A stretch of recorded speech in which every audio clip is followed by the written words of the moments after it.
keenya sabni abbaa keenya sabni bakka nunis bakka kidduma isaaniiti jennee bakka yeroo yoom gaddina ture moonya ture.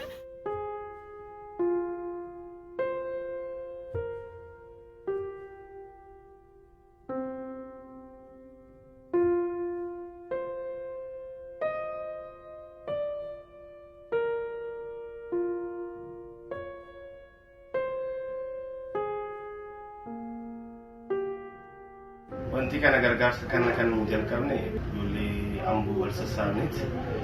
Ijoollee hiriyoota keenya biyya alaa jiran irraa namicha Ambootu qubsatee gargaarsa wayii akka biyya alaa deemee yaalamuuf gurmuu ijoollee Amboo jenneeti jalqabne.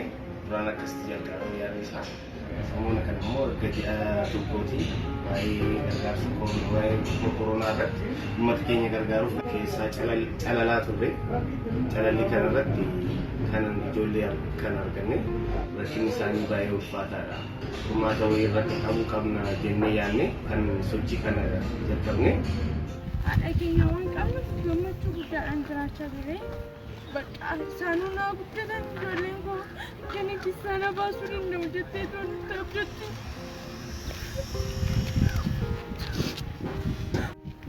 Gaafasii obboleessa kootii hin deeminii manaa hin bahin jettiin hiriyoota isaa wajjin bahee siin bakka yeroo hiriiraa nagaa yaa'anii ture ja'aan kana mataa isaa rukutame innis bal'alame.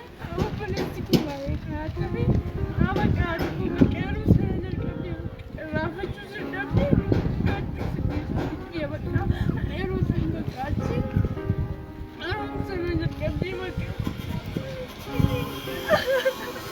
Obboleessi keenya lammii keenyaaf Oromoo guutummaadhaaf wareegame gootaadha.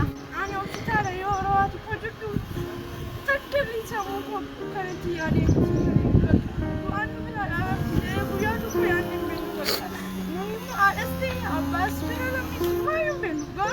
Kenya qofa minna naashirraa daddabaanee bulleessi beeku nurraa daddabaatee nurraa fagaachanii baay'ee sitti ulfaata.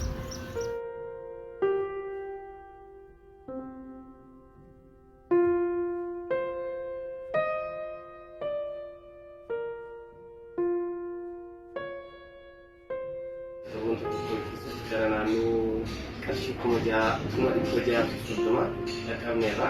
Bulchiinsi magaalaas lafa gaarii meetira 200 lafa gaarii nuu kenne kanarra dhaqqabneerra. Na baay'ee nama gammachiisa, baay'ee natti toleera.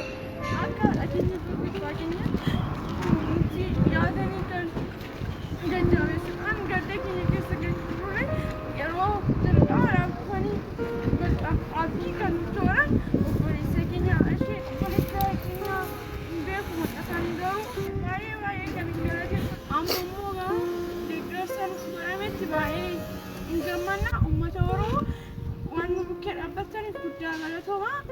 Bakka